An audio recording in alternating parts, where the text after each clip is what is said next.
ഹരേ കൃഷ്ണ.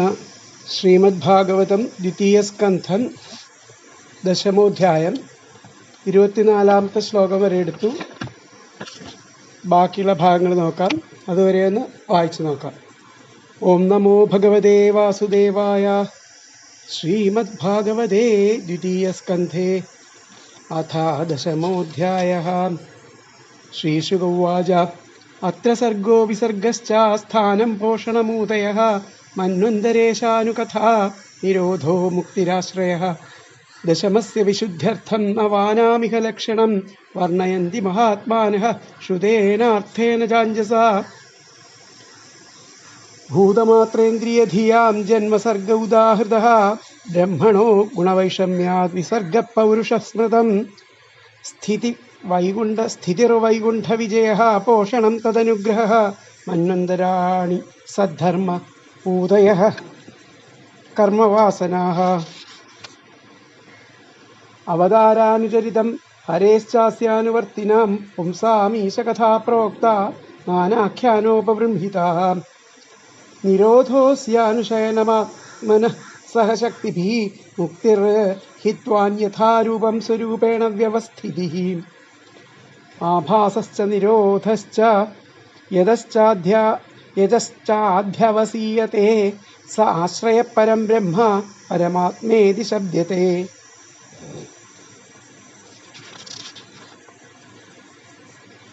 ഏകമേകതരാഭാവേ യദാ നോപലഭാമഹേ തൃതയം തത്രയോ വേദ സാത്മാ സ്വാശ്രയാശ്രയഃ.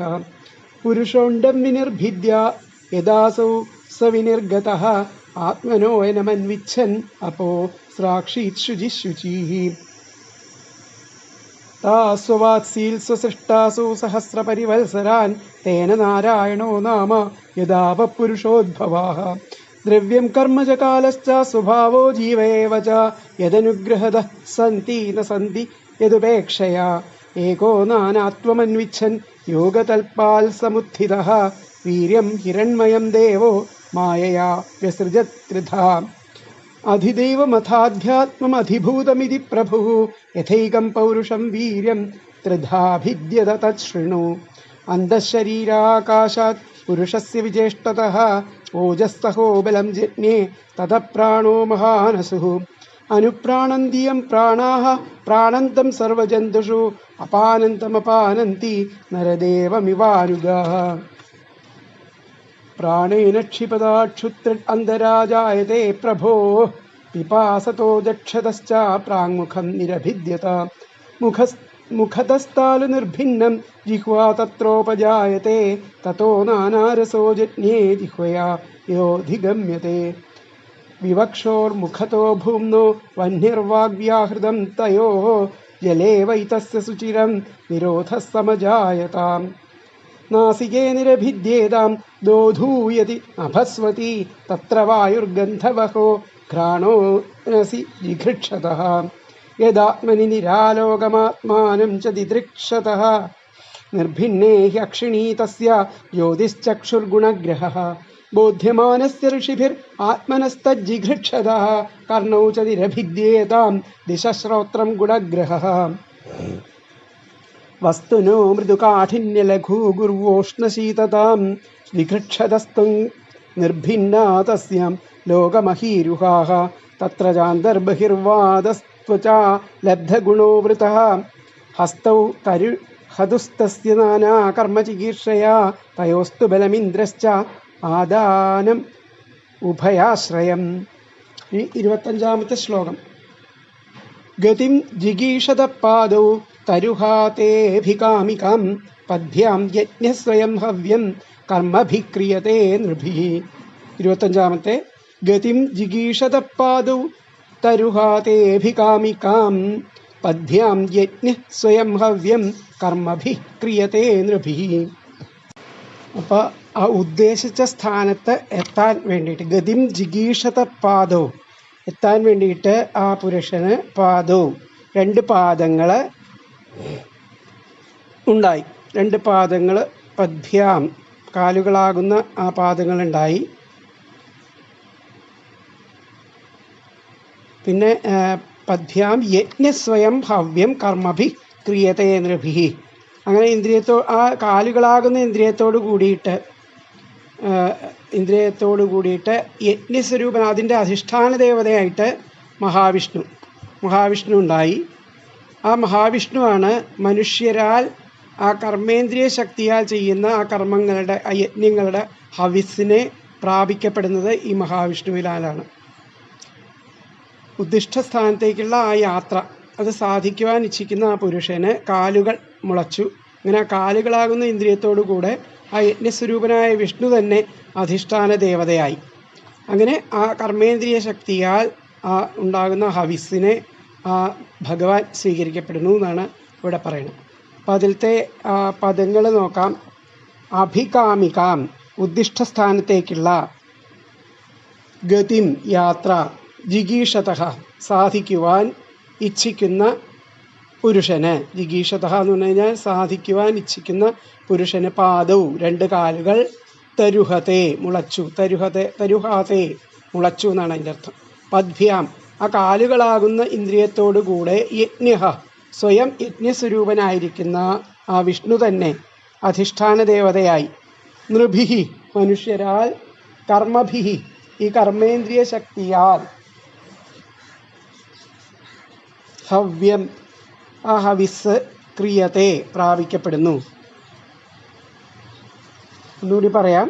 അഭികാമികാം ഉദ്ദിഷ്ടസ്ഥാനത്തേക്കുള്ള ഗതിം യാത്ര, ജിഗീഷതാം സാധിക്കുവാൻ ഇച്ഛിക്കുന്ന പുരുഷന്, പാദവും രണ്ട് കാലുകൾ, തരുഹാതെ മുളച്ചു, പദ്ഭ്യാം കാലുകളാകുന്ന ഈ ഇന്ദ്രിയത്തോടുകൂടെ യജ്ഞഃ സ്വയം യജ്ഞസ്വരൂപനായിരിക്കുന്ന വിഷ്ണു തന്നെ അധിഷ്ഠാന ദേവതയായി. നൃഭിഹി മനുഷ്യരാൽ, കർമ്മഭിഹി ഈ കർമ്മേന്ദ്രിയ ശക്തിയാൽ, ഹവ്യം ഹവിസ് ക്രിയതേ പ്രാപിക്കപ്പെടുന്നു. അപ്പം ഇതിലത്തെ അന്വയം അഭികാമികാം ഗതിം ജിഗീഷത പാദൗ തരുഹാതെ പദ്ഭ്യാം യജ്ഞഃ സ്വയം നൃഭിഹി കർമ്മഭിഹി ഹവ്യം ക്രിയത്തെ. ഒന്നുകൂടി പറയാം. അഭികാമികാം ഗതിം ജിഗീഷതഃ പാദൗ തരുഹാതെ പദ്ഭ്യാം യജ്ഞഃ നൃഭിഹി കർമ്മഭിഹി ഹവ്യം ക്രിയത്തെ. അപ്പോഴത്തെ അന്വയാർത്ഥം ആ ഉദ്ദിഷ്ടസ്ഥാനത്തേക്കുള്ള യാത്ര സാധിക്കുവാൻ ഇച്ഛിക്കുന്ന പുരുഷന് രണ്ട് കാലുകൾ മുളച്ചു. അങ്ങനെ കാലുകളാകുന്ന ആ ഇന്ദ്രിയത്തോടുകൂടെ സ്വയം യജ്ഞസ്വരൂപനായിരിക്കുന്ന വിഷ്ണു തന്നെ അധിഷ്ഠാന ദേവതയായി. എന്നിട്ട് ഈ കർമ്മേന്ദ്രിയ ശക്തിയാൽ ആ ഹവിസിനെ പ്രാപിക്കപ്പെടുന്നു. എന്നുകൂടി പറയാം. ഉദ്ദിഷ്ടസ്ഥാനത്തേക്കുള്ള ആ യാത്ര സാധിക്കുവാൻ ഇച്ഛിച്ച ആ വിരാട് പുരുഷന് രണ്ട് കാലുകൾ മുളച്ചു. അങ്ങനെ കാലുകളാകുന്ന ഇന്ദ്രിയത്തോടുകൂടെ ആ യജ്ഞസ്വരൂപനായിട്ടുള്ള വിഷ്ണു തന്നെ അധിഷ്ഠാന ദേവതയായി. അങ്ങനെ മനുഷ്യരാൽ ഈ കർമ്മേന്ദ്രിയ ശക്തിയാൽ ആ ഹവിസ് ആ ഭഗവാൻ സ്വീകരിക്കപ്പെടുന്നു എന്നുള്ളതാണ് ഈ ശ്ലോകത്തിൽ പറയുന്നത്. അതിൻ്റെ അർത്ഥം ഒന്നുകൂടി നോക്കാം. വിവിധ കർമ്മങ്ങൾ ചെയ്യാൻ ആഗ്രഹം ഉണ്ടായതിനാൽ അദ്ദേഹത്തിന് കൈകളുണ്ടായി. അവയിൽ ബലമെന്ന ഇന്ദ്രിയവും ഇന്ദ്രൻ എന്ന ദേവതയും അതിനെ ആശ്രയിച്ച ആദാനം എന്ന വിഷയവും ഉണ്ടായെന്ന് പറഞ്ഞു. അങ്ങനെ ഇഷ്ടം പോലെ സഞ്ചരിക്കാൻ ആഗ്രഹിച്ചപ്പോൾ പാദങ്ങളുണ്ടായി.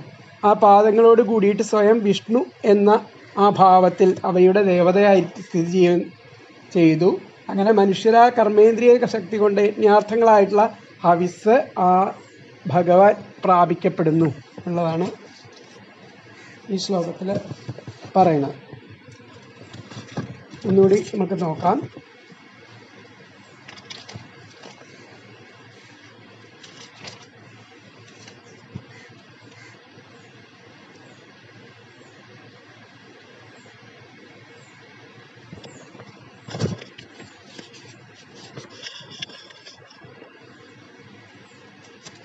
ആ അഭീഷ്ടഗതി ചെയ്യുവാൻ ആഗ്രഹിച്ച പുരുഷന് ആ പാദങ്ങളുണ്ടായി.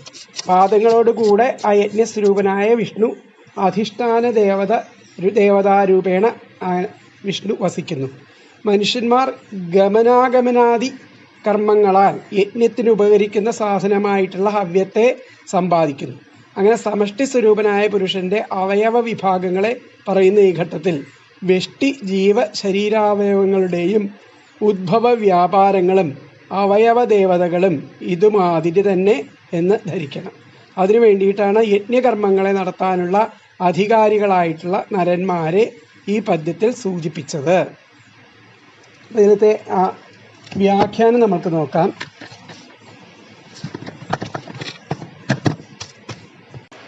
കർമ്മകർത്തും ഇച്ഛതസ്തസ്യ ഹസ്തൗ ഉരുഹതു. കർമ്മം ചെയ്യണമെന്ന് ആഗ്രഹിച്ചപ്പോൾ കൈകളുണ്ടായിരുന്നു. തസ്യ ബലം ഇന്ദ്രിയം, അതിൻ്റെ ബലം ഇന്ദ്രിയം ബലം ആയിരുന്നു. അങ്ങനെ ഇന്ദ്രോ ദേവത, അതിൻ്റെ ദേവതയായിട്ട് ഇന്ദ്രൻ, ആദാനം വിഷയ.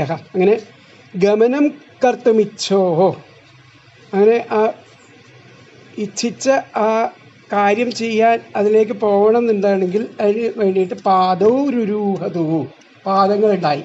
ഇന്ദ്രിയം കർമ്മശക്തി, അതിൻ്റെ ഇന്ദ്രിയം കർമ്മശക്തിയാണ്. വിഷ്ണു ദേവത, അതിൻ്റെ ദേവതയാകട്ടെ വിഷ്ണുവാണ്. ഗമനം, ഗമിക്കുക എന്നുള്ളതാണ് അതിലത്തെ വിഷയം. അപ്പോൾ ഗമനം കർത്തുമിച്ഛോ പാദൗരുഹതു, ഇന്ദ്രിയം കർമ്മശക്തി, വിഷ്ണുർദേവത, ഗമനം വിഷയ. ഇതാണ് ഇതിലെ വ്യാഖ്യാനം. അപ്പോൾ അടുത്ത ശ്ലോകം നമുക്ക് നോക്കാം.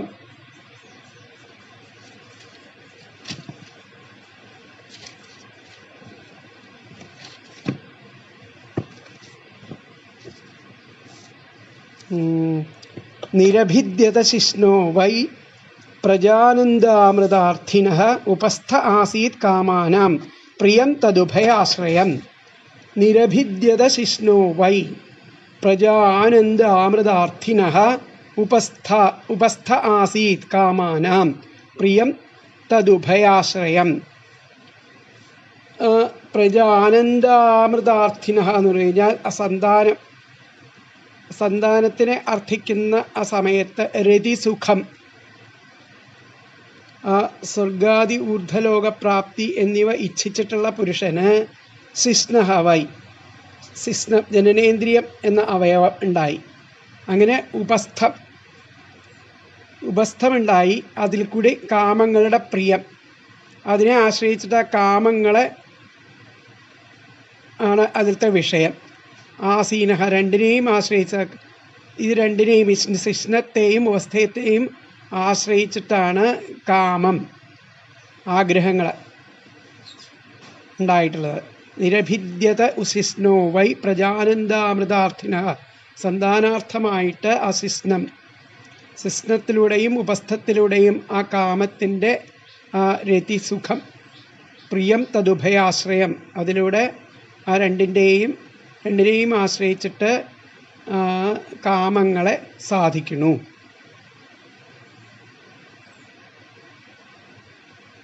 അതിലത്തെ അർത്ഥം, പദങ്ങളുടെ അർത്ഥം നോക്കാം. പ്രജാനന്ദാമൃതാർത്ഥിന, ആ സന്താനം, രതിസുഖം,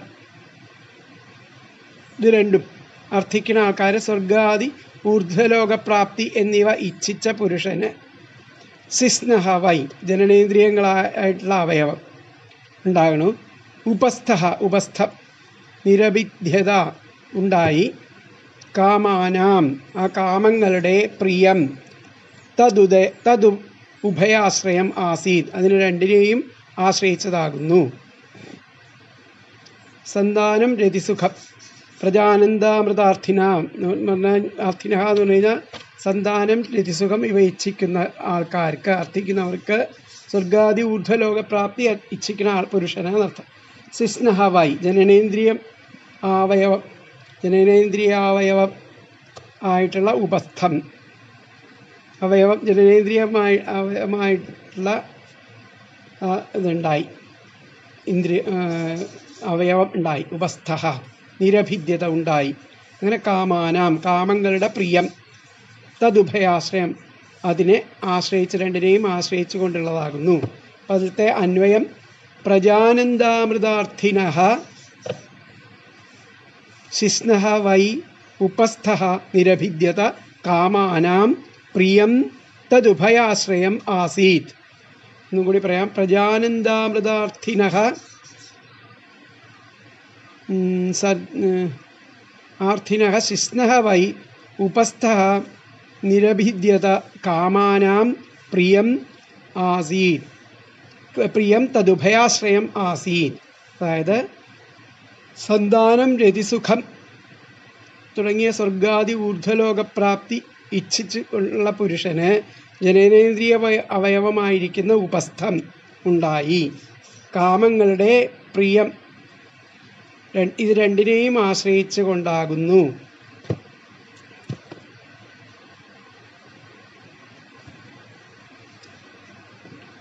സന്താനം രതിസുഖം സ്വർഗാദി ഊർധ്വലോകപ്രാപ്തി എന്നിവ ഇച്ഛിച്ച പുരുഷന് ജനനേന്ദ്രിയ അവയവമാകുന്ന ആ ഉപസ്ഥം ഉണ്ടായി.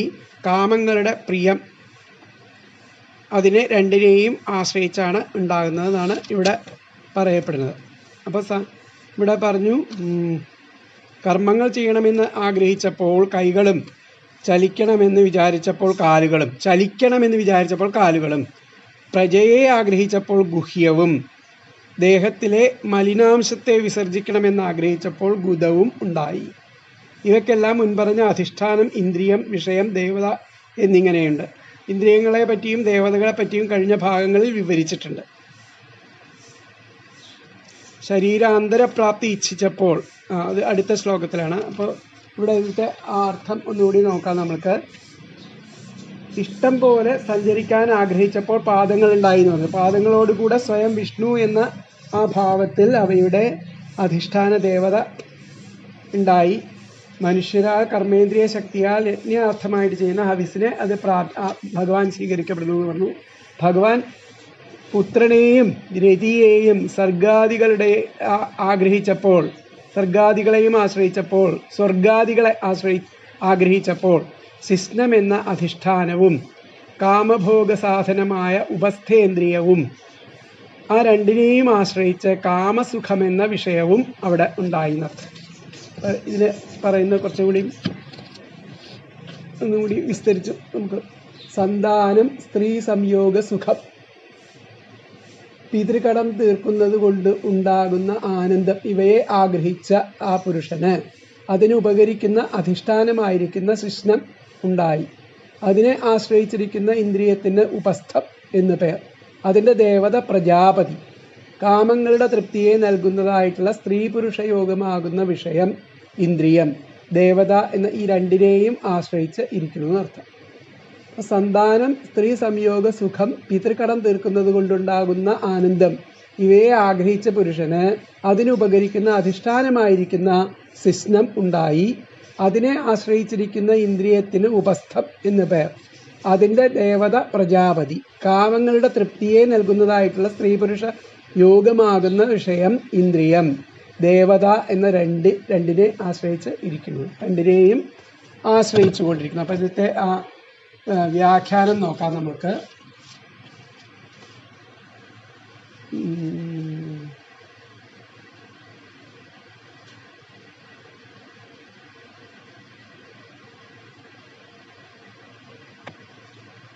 ഗമനം കർത്തുമിച്ഛോ പാദൗ രുരൂഹതു ഇന്ദ്രിയം കർമ്മശക്തി വിഷ്ണുർദേവത ഗമനം വിഷയ എന്ന് പറഞ്ഞു. അടുത്തത് ഉപസ്ഥം രതിം ചേച്ഛതഃ സിസ്നോ നിരഭദ്യത. അപ്പോൾ ഉപസ്ഥം ആ രതിയെ ഇച്ഛിച്ചപ്പോൾ ആ സിസ്നം എന്ന അവയവം ഉണ്ടായി. അപത്യം രതിം ചേച്ഛതഃ, പ്രജ ഉണ്ടാവണം എന്ന് ആഗ്രഹിച്ചപ്പോൾ. അപത്യം രതിം, അതിനുള്ള രതി, ചേച്ഛതഃ അതിനെ ഇച്ഛിച്ചപ്പോൾ സിസ്നോ നിരഭിദ്യത. അങ്ങനെ ഉപസ്ഥം ഇന്ദ്രിയം, അതിൻ്റെ ഇന്ദ്രിയമാണ് ഉപസ്ഥം എന്ന് പറയുന്നത്. പ്രജാപതിർ ദേവത, പ്രജാപതിയാണ് ദേവത.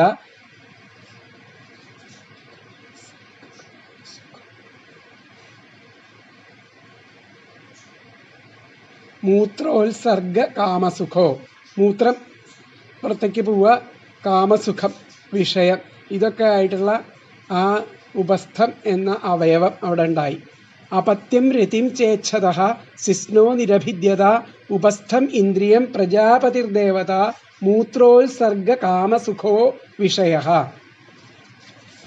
ഇതാണ് അതിലത്തെ ആ വ്യാഖ്യാനം വരുന്നത്. അടുത്ത ശ്ലോകം നമ്മൾക്ക് നോക്കാം.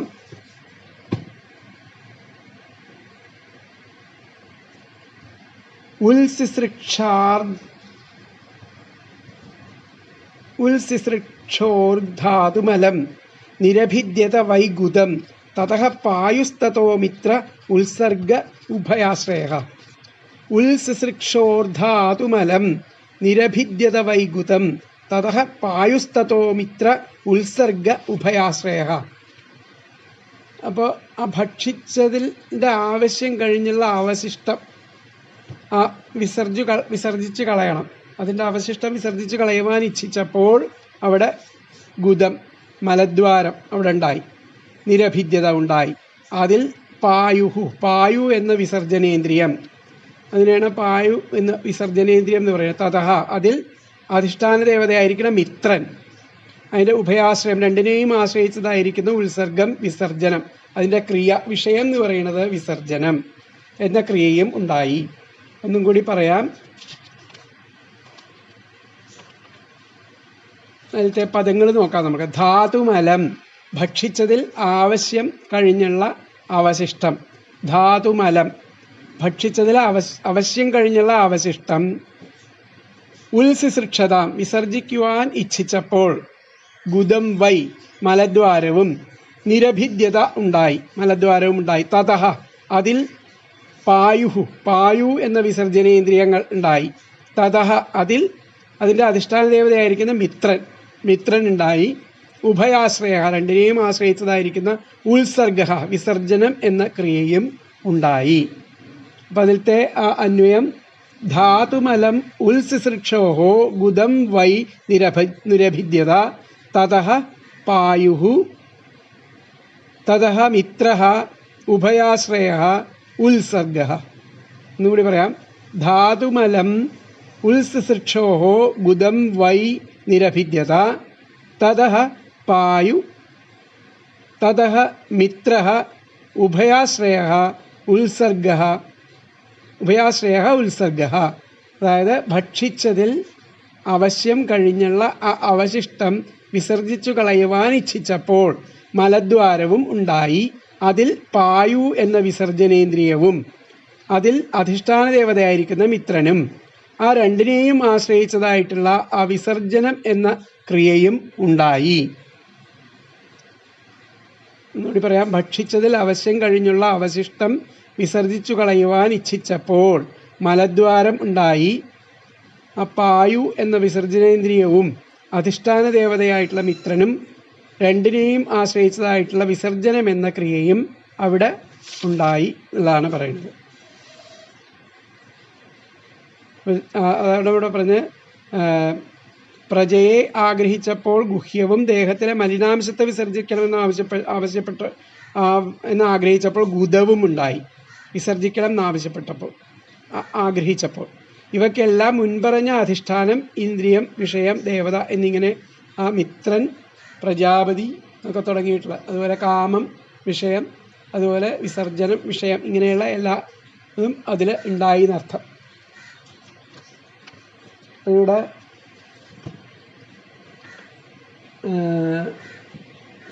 അന്നാദികളുടെ ആ ത്യാജ്യാംശത്തെ ഉപേക്ഷിക്കണം എന്നാഗ്രഹിച്ചപ്പോൾ ഗുദം എന്ന സ്ഥാനമുണ്ടായി. പിന്നെ പായു എന്ന ഇന്ദ്രിയവും മിത്രൻ എന്ന ദേവതയും ആ രണ്ടിനെയും ആശ്രയിച്ച മലത്യാഗം എന്ന വിഷയവും അവിടെ ഉണ്ടായി. മറ്റൊരു വിധത്തിൽ പറയുകയാണെന്നുണ്ടെങ്കിൽ ഭുജിച്ച അന്നാദി ധാതുക്കളുടെ ദുഷിച്ച അംശങ്ങളെ പുറത്തേക്ക് തള്ളിക്കളയുവാൻ ആഗ്രഹിച്ചപ്പോൾ ഗുദമുണ്ടായി. അതിനെ ആശ്രയിച്ചിരിക്കുന്നതായ ഇന്ദ്രിയം പായു, മിത്രൻ, ദേവത, മലത്തിൻ്റെ ഉത്സർഗം, പുറത്തേക്കുള്ള കളയുന്നതായിട്ടുള്ള വൃത്തി, അതാണ് അതിൻ്റെ വിഷയം. അപ്പം അതിലത്തെ ആ വ്യാഖ്യാനം വരുമ്പോൾ മലം ത്യക്തുമിച്ഛോർ ഗുദം, മലം അവശേഷിച്ച ആ മലിനമായിരിക്കുന്ന പദാർത്ഥങ്ങളെ പുറത്തേക്ക് കളയാൻ ഇച്ഛിച്ചപ്പോൾ ഗുദം ഉണ്ടായി. പായുരിന്ദ്രിയം, അതിൻ്റെ ഇന്ദ്രിയം പായു, മിത്രോ ദേവത, മിത്രനാണ് ദേവത, ഉത്സർഗോ വിഷയ, ആ വിസർജനം വിഷയമായി. ഇനി അടുത്ത ശ്ലോകം നോക്കാം നമ്മൾക്ക്. ഇതൊന്നും കൂടി പറയാം. മലം ത്യക്തുമിച്ഛോർ ഗുദം നിരഭിദ്യത പായുരിന്ദ്രിയം മിത്രോ ദേവത ഉത്സർഗോ വിഷയ.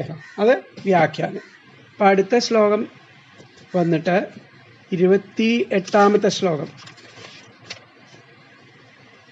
ആസിസൃപ്സോഹോ പുരഃ പുര്യാ നാഭിദ്വാരമപാനതഃ തത്ര ആപാനസ്തതോ മൃത്യുഃ പൃഥക്ത്വമുഭയാശ്രയഃ.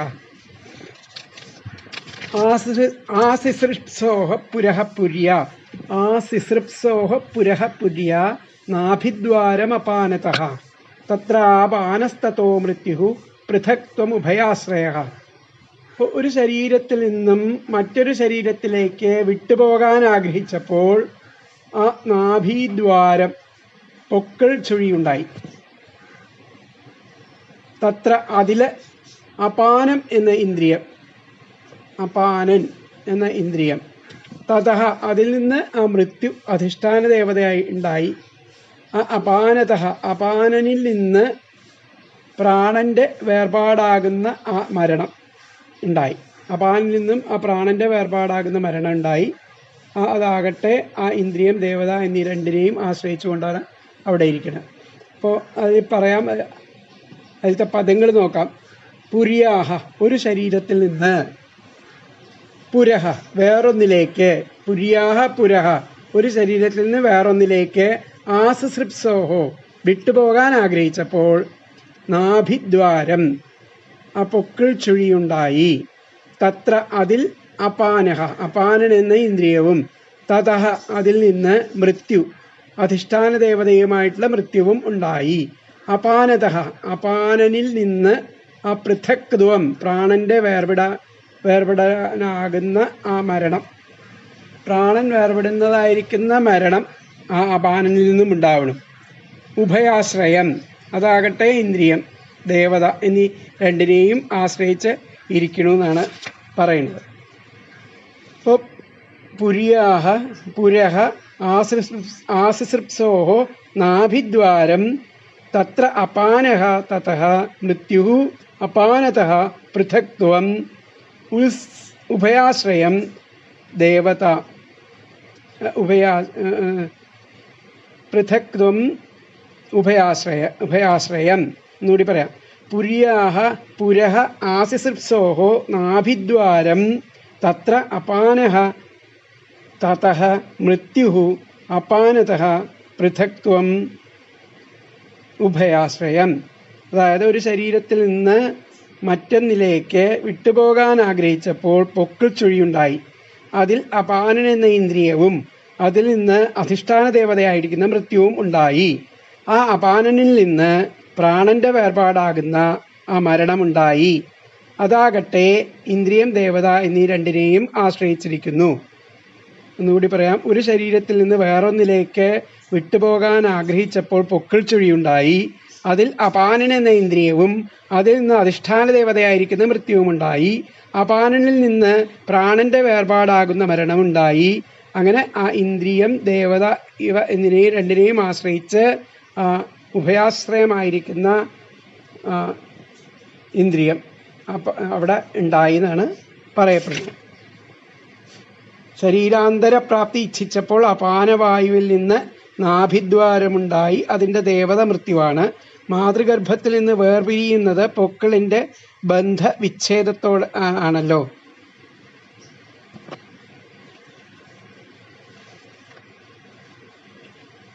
ദേഹത്തിൽ നിന്ന് ദേഹാന്തരപ്രാപ്തി ആഗ്രഹിച്ചപ്പോൾ നാഭി എന്ന സ്ഥാനം ഉണ്ടായി. അവിടെ നിന്ന് അപാനനും ദേവതയായിരിക്കുന്ന മൃത്യുവും ഉണ്ടായി. അപാനനിൽ നിന്ന് അതിനെയും ദേവതയെയും ആശ്രയിക്കുന്ന മരണവും ഭവിച്ചു.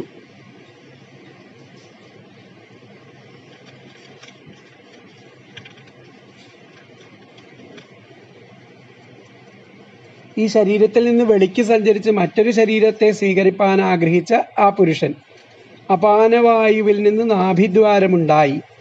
അതിൽ അപാനം എന്ന ഇന്ദ്രിയവും അതിൻ്റെ ദേവതയായിട്ട് മൃത്യുവും ഇന്ദ്രിയ ദേവതകളെ ആശ്രയിച്ചിരിക്കുന്നതായിട്ടുള്ള ദേഹവിയോഗമായിരിക്കുന്ന ആ മരണം എന്ന വിഷയവും അവിടെ ഉണ്ടായി. ഇതാണ് ആ ശ്ലോകത്തിൽ പറഞ്ഞത്. അപ്പം അതിൻ്റെ വ്യാഖ്യാനം നോക്കാം നമ്മൾക്ക്.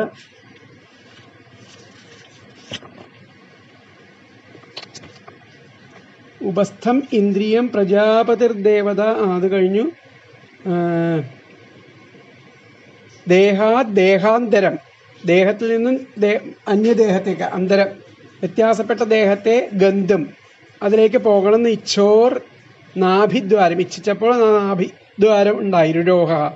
അപാനമിന്ദ്രിയം, അപാനം എന്ന ഇന്ദ്രിയം ഉണ്ടായി. മൃത്യുർദേവത, മൃത്യു എന്ന ദേവതയും. മരണം വിഷയ, മരണമെന്ന വിഷയവും അവിടെ ഉണ്ടായി. ഇതാണ് അതിലത്തെ വ്യാഖ്യാനം. ദേഹാത് ദേഹാന്തരം ഗന്ധം ഇച്ഛോർ നാഭിദ്വാരം രുരോഹ അപാനമിന്ദ്രിയം മൃത്യുർദേവത മരണം വിഷയ. അപ്പോൾ അടുത്ത ശ്ലോകം വന്നിട്ട് 29-ാമത്തെ ശ്ലോകം. ആദിൽ സോരന്നപാനാനാം ആസൻ കുക്ഷ്യന്ത്രനാടയ നദ്യ സമുദ്രാശ്ച തയോസ്തുഷ്ടി പുഷ്ടിസ്തദാശ്രയേ. ആദിൽ സോരന്നപാനാനാം ആസൻ കുക്ഷ്യന്ത്രനാടയ നദ്യ സമുദ്രാശ്ച തയോസ്തുഷ്ടി പുഷ്ടിസ്തദാശ്രയേ. അന്നപാനാനാം എന്ന് പറഞ്ഞു കഴിഞ്ഞാൽ തിന്നാനും കുടിക്കാനും ആദിൽ സോഹോ ഇച്ഛിച്ചു. അപ്പോൾ എന്തുണ്ടായി? കുക്ഷ്യന്ത്ര നാടയ, വയറും കുടലുകളും ഞരമ്പുകളും ആ ഇന്ദ്രിയങ്ങളൊക്കെ ഉണ്ടായി. ആ ഇന്ദ്രിയങ്ങൾക്ക് സമുദ്രാഹ, സമുദ്രങ്ങളും നദികളുമാകുന്ന അധിഷ്ഠാന ദേവതകൾ ഉണ്ടായി. തുഷ്ടി, സന്തോഷം, പുഷ്ടി, വളർച്ച എന്ന ആ അവസ്ഥകളും അവിടെ ഉണ്ടായി. അതിനെ ആശ്രയിച്ചാണ് ഉണ്ടായിരിക്കണമെന്നർത്ഥം. അപ്പം അന്നപാനാനാം, തിന്നാനും കുടിക്കാനും, ആദിൽ സോഹോ ഇച്ഛിച്ചവന്, കുക്ഷ്യന്ത്ര നാടയ, വയറും കുടലുകളും ഞരമ്പുകളും ആയ ഇന്ദ്രിയങ്ങളും, തയോഹോ ആ ഇന്ദ്രിയങ്ങൾക്ക്, സമുദ്രാഹ സമുദ്രങ്ങളും, നദ്യഹച്ച നദികളും ആകുന്ന ആസൻ അധിഷ്ഠാന ദേവതകളും ഉണ്ടായി. തുഷ്ടിഹി സന്തോഷവും, പുഷ്ടിഹിച്ച വളർച്ചയും, തദാശ്രയേ അവയെ ആശ്രയിച്ച് അവിടെ ഉണ്ടായി. അപ്പോൾ അതിലത്തെ അന്വയം നോക്കാം. അന്നപാനാനാം ആദിൽ സോഹോ കുക്ഷ്യന്ത്രനാടയ തയോഹോ സമുദ്രഃ നദ്യഃ ച ആസൻ തുഷ്ടിഹി പുഷ്ടിഹി തദാശ്രയേ. ഒന്നുകൂടി പറയാം. അന്നപാനാനാം ആദിൽ സോഹോ കുക്ഷ്യന്ത്രനാടയ തയോഹോ സമുദ്രഃ നദ്യഃ ച ആസൻ തുഷ്ടിഹി പുഷ്ടിഹി ച തദാശ്രയേ. അതായത് തിന്നാനും കുടിക്കാനും ഇച്ഛിച്ചവന് വയറും കുടലുകളും ഞരമ്പുകളും ആയ ഇന്ദ്രിയങ്ങളും, ആ ഇന്ദ്രിയങ്ങൾക്ക് സമുദ്രങ്ങളും നദികളും ആകുന്ന അധിഷ്ഠാന ദേവതകളും, സന്തോഷം, വളർച്ച തുടങ്ങിയിരിക്കുന്ന 2 അവസ്ഥകളും, ഇങ്ങനെ ഇതിനെ ആശ്രയിച്ച് അധിഷ്ഠാന ദേവതകളെയും ഈ ഇന്ദ്രിയങ്ങളെയും ഒക്കെ ആശ്രയിച്ച് അവിടെ ഉണ്ടായി എന്നർത്ഥം. തിന്നാനും കുടിക്കാനും ഇച്ഛിച്ചവന് ആ വയറും കുടലുകളും ഞരമ്പുകളും ആയ ഇന്ദ്രിയങ്ങളും, ആ ഇന്ദ്രിയങ്ങൾക്ക് സമുദ്രങ്ങളും നദികളും ആകുന്ന അധിഷ്ഠാന ദേവതകളും ഉണ്ടായി. സന്തോഷവും വളർച്ചയും എന്ന അവസ്ഥകളും ഇതിനെ എല്ലാറ്റിനെയും ആശ്രയിച്ച് അവിടെ ഉണ്ടായി എന്നുള്ളതാണ് പറയുന്നത്. അന്നം ഭക്ഷിക്കാനായി ഇച്ഛിച്ചപ്പോൾ അധിഷ്ഠാനമായിരിക്കുന്ന കുക്ഷിയും, ആന്ത്രം എന്ന ഇന്ദ്രിയവും, കുടൽമാല, തുഷ്ടി എന്ന വിഷയവും, സമുദ്രം എന്ന ദേവതയും ആവിർഭവിച്ചു. അന്നപാനം ഗ്രഹിക്കാൻ ആഗ്രഹിച്ചപ്പോൾ വയർ, കുടൽ എന്നിവയും നദികളും സമുദ്രവും ഉണ്ടായി. അവയിൽ അതിനെ ആശ്രയിച്ച് തുഷ്ടിയും പുഷ്ടിയും ഉണ്ടായി. അന്നപാനങ്ങളെ ആദാനം ചെയ്യുവാൻ ഇച്ഛിച്ചപ്പോൾ കുക്ഷികളാകുന്ന അധിഷ്ഠാനവും, ആന്ത്രങ്ങളും നാഡികളും ആകുന്ന ഇന്ദ്രിയവും, കുക്ഷിയുടെ നേതാവായി സമുദ്രവും, നാഡികളുടെ നേതാവായി നദികളും, ഉദരത്തെ ഭരിക്കുന്നത് കൊണ്ടുള്ള തുഷ്ടിയും, രസപരിണാമം കൊണ്ടുള്ള ആ ശരീരത്തിനുണ്ടാകുന്ന പുഷ്ടിയും, ഇന്ദ്രിയ ദേവതകളുടെ സംയോഗം നിമിത്തം ഉള്ള ഈ 2 ഫലവും ജനിച്ചു. ഇവിടെ പറയണമെങ്കിൽ പറയാം. അന്നപാനങ്ങളെ ആദാനം ചെയ്യുവാൻ ഇച്ഛിച്ചപ്പോൾ കുക്ഷിയാകുന്ന അധിഷ്ഠാനവും, ആന്ത്രങ്ങളും നാഡികളുമാകുന്ന ഇന്ദ്രിയവും, കുക്ഷിയുടെ നേതാവായിട്ട് സമുദ്രവും, നാഡികളുടെ നേതാവായിട്ട് നദികളും, ഉദരത്തെ ഭരിക്കുന്നത് കൊണ്ടുള്ള തുഷ്ടിയും, രസപരിണാമം കൊണ്ട് ആ ശരീരത്തിനുണ്ടാകുന്ന പുഷ്ടിയും, ഇന്ദ്രിയ ദേവതകളുടെ സംയോഗം നിമിത്തം ഉള്ള ഈ 2 ഫലവും അവിടെ ജനിച്ചു എന്നതാണ് പറയുന്നത്. അപ്പം അതിലത്തെ ആ വ്യാഖ്യാനം നമ്മൾക്ക് നോക്കാം.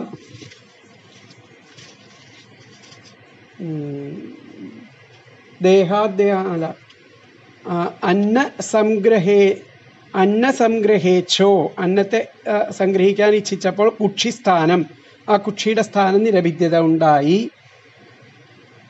ഇന്ദ്രിയ മന്ത്രാണി സമുദ്രോ, ആ ഇന്ദ്രിയങ്ങൾ അവിടെ ഉണ്ടായി, ഇന്ദ്രിയ സമൂഹങ്ങൾ, അതിന് ദേവതയായിട്ട് സമുദ്രം.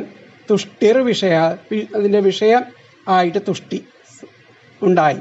അപ്പോൾ ഒന്നുകൂടി പറയാം. അന്ന സംഗ്രഹേച്ഛോ കുക്ഷിസ്ഥാനം നിരഭിദ്യത ഇന്ദ്രിയമന്ത്രാണി സമുദ്രോ ദേവതാ തുഷ്ടിർ വിഷയ. ഇതാണ് അതിലത്തെ ആ വ്യാഖ്യാനം. അപ്പം അടുത്ത ശ്ലോകം.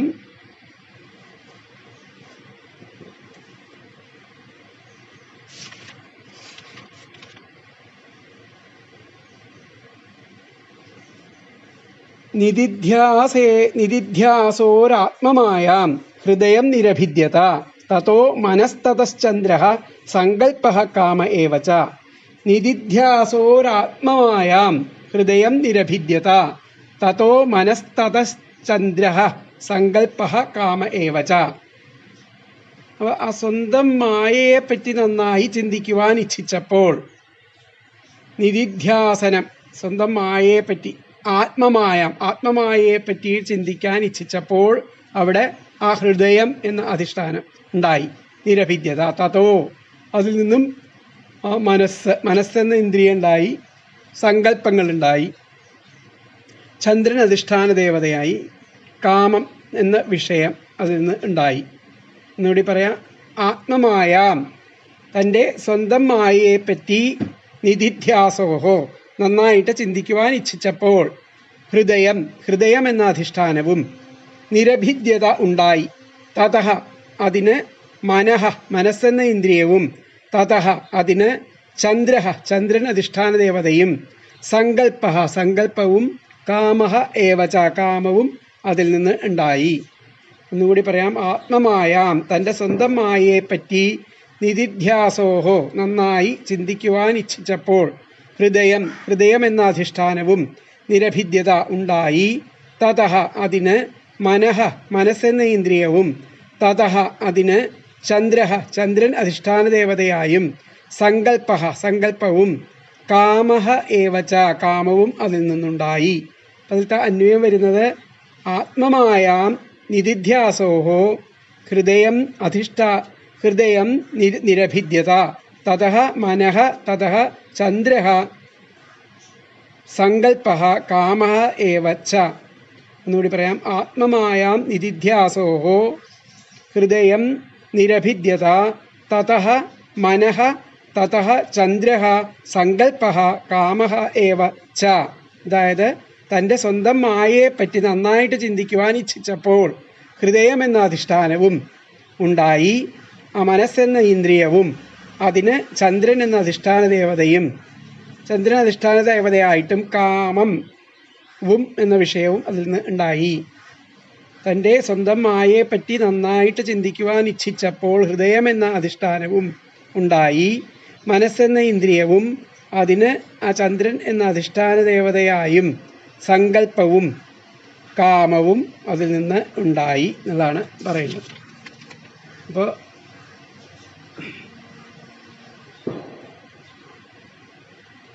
ആ ചിന്തിക്കാൻ ആഗ്രഹിച്ചപ്പോൾ അധിഷ്ഠാനമായിരിക്കുന്ന ഹൃദയം, ഇന്ദ്രിയമായിരിക്കുന്ന മനസ്സ്, വിഷയമായിരിക്കുന്ന സങ്കല്പം, ദേവതയായിരിക്കുന്ന ചന്ദ്രൻ എന്നിവയുണ്ടായി. ഇവിടെ പറഞ്ഞിരിക്കുന്നത് യോഗമായയെ പറ്റി ചിന്തിക്കുവാൻ ആഗ്രഹിച്ചപ്പോൾ ഹൃദയമുണ്ടായി, അതിൽ നിന്ന് മനസ്സും ചന്ദ്രൻ എന്ന ദേവതയും സങ്കല്പവും കാമവും ഉണ്ടായി.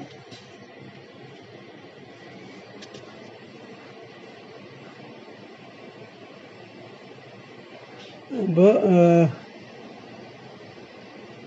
ആത്മാവിൻ്റെ ആ പ്രകൃതി കാര്യത്തെക്കുറിച്ച് ചിന്തിക്കാൻ ആഗ്രഹിച്ചപ്പോൾ ഹൃദയം ഉണ്ടായി, അതിൽ ചിന്തിക്കുന്ന ഇന്ദ്രിയം, മനസ്സ്, അതിൻ്റെ ദേവതയായിരിക്കുന്ന ചന്ദ്രൻ, സങ്കല്പം, വിഷയം, അഭിലാഷം, സാധിക്കുന്നത് അതിൻ്റെ ഫലം. അതിലത്തെ ആ വ്യാഖ്യാനം നമുക്ക് നോക്കാം. മിനിറ്റ്. ഇപ്പോൾ ചിന്തയിതുമിച്ഛോർ ഹൃദയം, ചിന്തിക്കുവാൻ ഇച്ഛിച്ചപ്പോൾ ഹൃദയമുണ്ടായി. അതിൽ മനശ്ചന്ദ്ര സങ്കല്പോ ജാതഃ, അതിൽ മനസ്സെന്ന ഇന്ദ്രിയം, ചന്ദ്രൻ എന്ന ദേവത, സങ്കല്പം എന്ന വിഷയം, ഇത് മൂന്നും ഉണ്ടായി. ചിന്തയിതുമിച്ഛോർ ഹൃദയം മനശ്ചന്ദ്ര സങ്കല്പോ ജാതഃ, ഇതാണ് ഇതിൻ്റെ വ്യാഖ്യാനം വരുന്നത്. അടുത്തത് 31ാമത്തെ ശ്ലോകം.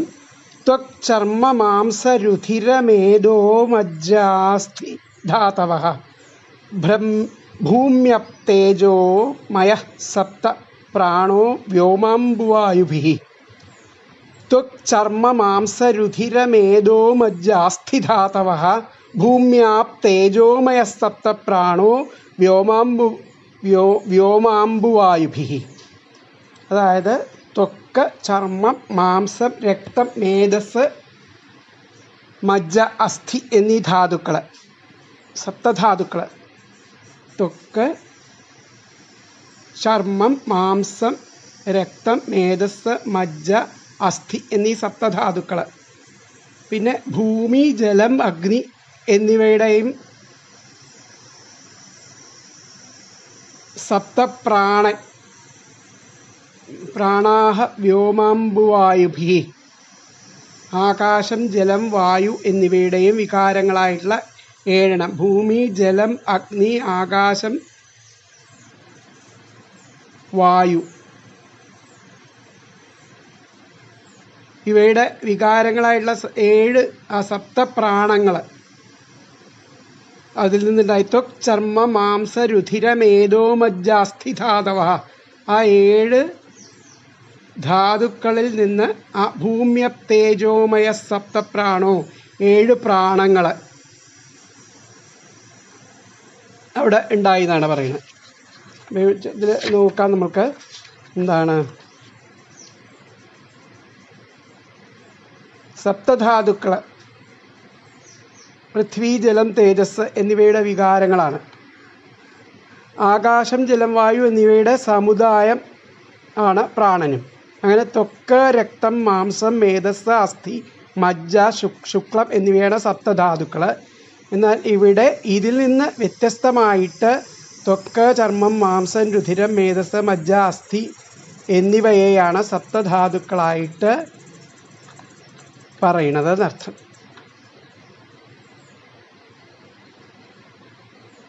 അതായത് ഒന്നുകൂടി ശ്രദ്ധിക്കുക. സൂക്ഷ്മമായി ത്വക്ക്, തൊലി, മാംസം, രക്തം, മേധസ്, മജ്ജ, എല്ല് എന്നീ 7 ധാതുക്കൾ പൃഥ്വി, ജലം, തേജസ് ഇവയുടെ വികാരങ്ങളാണ്. ആ പ്രാണനാകട്ടെ ആകാശം, ജലം, വായു എന്നിവയാൽ നിർമ്മിതവും ആകുന്നു എന്നുള്ളതാണ് ഈ ശ്ലോകത്തിൽ പറയുന്നത്.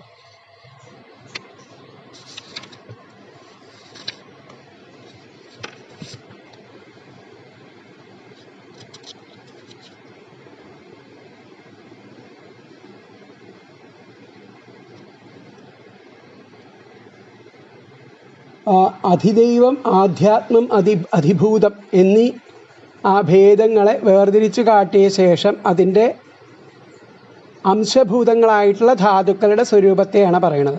സൂക്ഷ്മമായിട്ടും പുറമേ വ്യാപിച്ചിരിക്കുന്നതുമായിട്ടുള്ള ത്വക്ക്, അതിൻ്റെ അന്തർഭാഗത്തുള്ള സ്ഥൂലമായിരിക്കുന്നതുമായ ചർമ്മം, മാംസം, രുധിരം, മേധസ്, മജ്ജ, അസ്ഥി എന്നീ 7 ധാതുക്കൾ ഭൂമി, ജലം, വഹ്നി എന്നീ 3 ഭൂതങ്ങളുടെ വികാരങ്ങളായിട്ട് ഉണ്ടായിട്ടുള്ളതാണ്.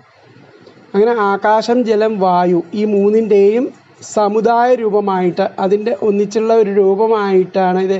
ഈ ധാതുക്കളുടെ മൊത്തത്തിലുള്ള രൂപമായിട്ടാണ് പ്രാണൻ ഉണ്ടാവുന്നത്. അപ്പോൾ ഇതിലത്തെ ആ വ്യാഖ്യാനം നോക്കാം നമുക്ക്.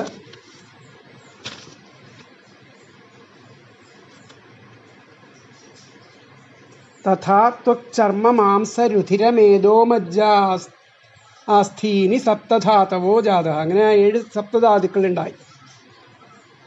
ഇത്രേ പറയുള്ളൂ. തഥാ ത്വക് ചർമ്മ മാംസ രുധിര മേധോ മജ്ജ അസ്ഥീനി സപ്തധാതവ ജാത. ഇത്ര ശ്ലോകത്തിൻ്റെ ആ വ്യാഖ്യാനമായിട്ട് ഇവിടെ പറയുള്ളൂ. അപ്പോൾ ഇതിലത്തെ അന്വയം വരുന്നത് ത്വക് ചർമ്മ മാംസരുധിരമേധോ മജ്ജാസ്ഥിധാതവ ഭൂമ്യപ്തേജോമയാ പ്രാണഃ സപ്ത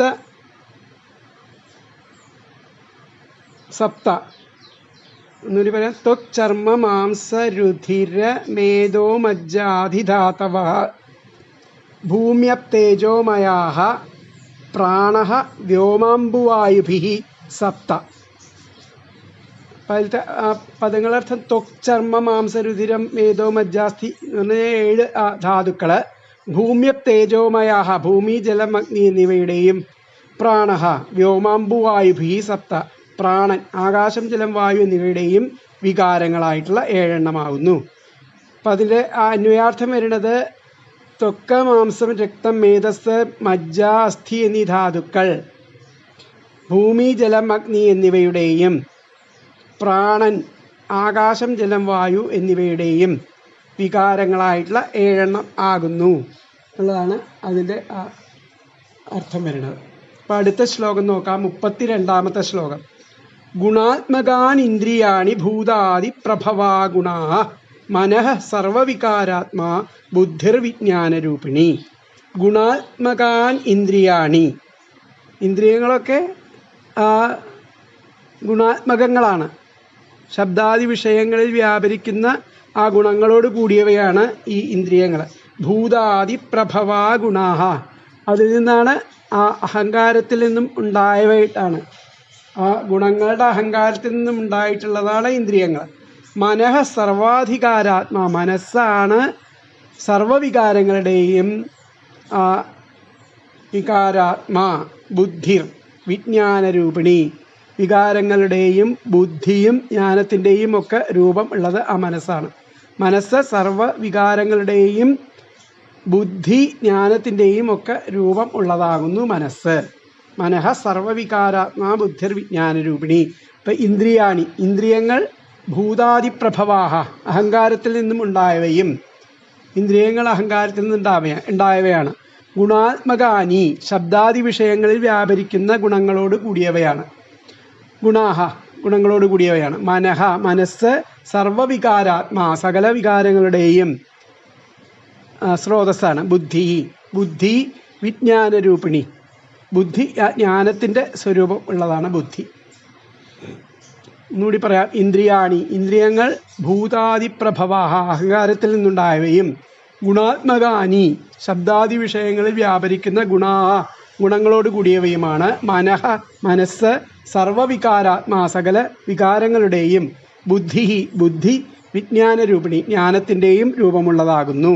അപ്പം അതിലത്തെ അന്വയം ഇന്ദ്രിയാണി ഭൂതാദിപ്രഭവാഹ ഗുണാത്മകാനി ഗുണാഹ മനഃ സർവവികാരാത്മാ ബുദ്ധി വിജ്ഞാനരൂപിണി.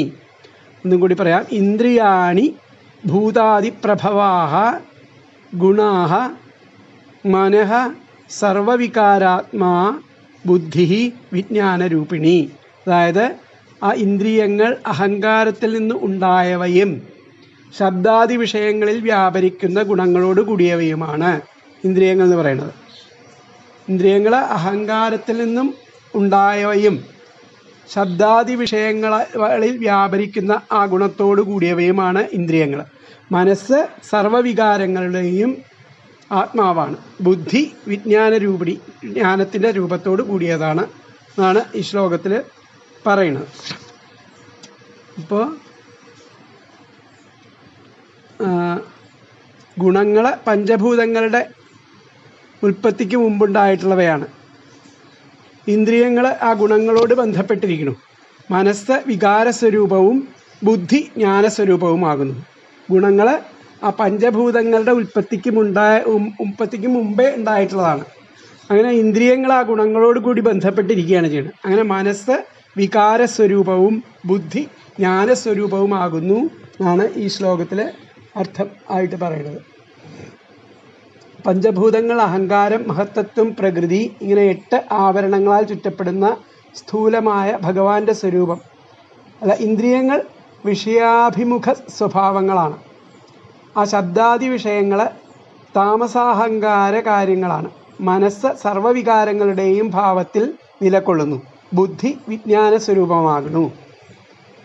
എന്നുകൂടി പറയാം, ഇന്ദ്രിയങ്ങൾ വിഷയാഭിമുഖ സ്വഭാവങ്ങളുള്ളവയാണ്. ശബ്ദാദി വിഷയങ്ങൾ താമസാഹങ്കാര കാര്യങ്ങളാണ്. മനസ്സ് സർവവികാരങ്ങളുടെയും ഭാവത്തിൽ നിലകൊള്ളുന്ന ഒന്നാണ്. ബുദ്ധി വിജ്ഞാന സ്വരൂപം ആണ്.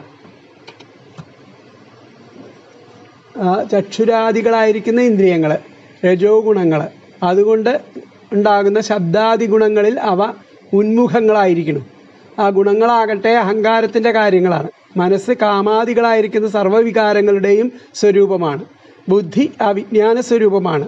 ആ പലവിധങ്ങളായിട്ടുള്ള ജ്ഞാനത്തിൻ്റെ സ്വരൂപമായിരിക്കുന്നതല്ലാതെ പരമാർത്ഥം മാത്രം ഗ്രഹിക്കുന്നതല്ല ബുദ്ധി എന്ന് ധരിക്കണം. ബുദ്ധിയുടെ വിശേഷമാണ് അവിടെ പറയുന്നത്. അപ്പോൾ ആദ്യത്തെ ആ വ്യാഖ്യാനം നോക്കാം നമ്മൾക്ക്.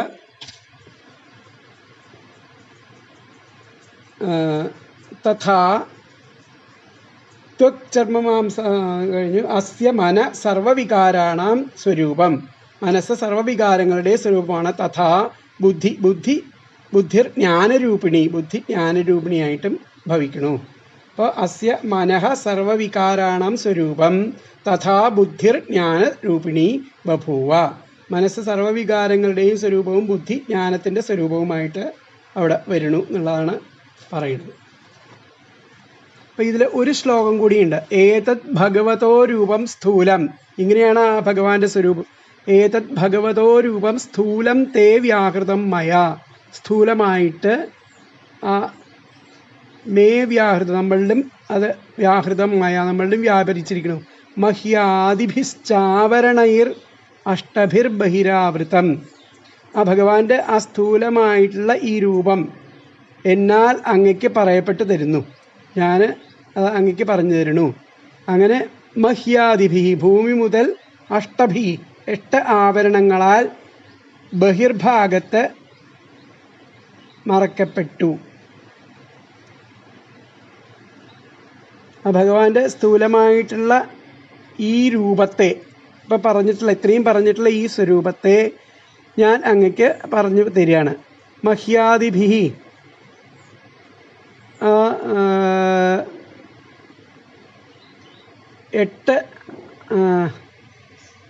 ഭൂമി മുതൽ 8 ആവരണങ്ങൾ അവിടെ കൂടിയിട്ടുള്ളതാണ് ബഹിർഭാഗത്ത് മറക്കപ്പെട്ടതാണെന്നാണ് പറയുന്നത്. അതായത്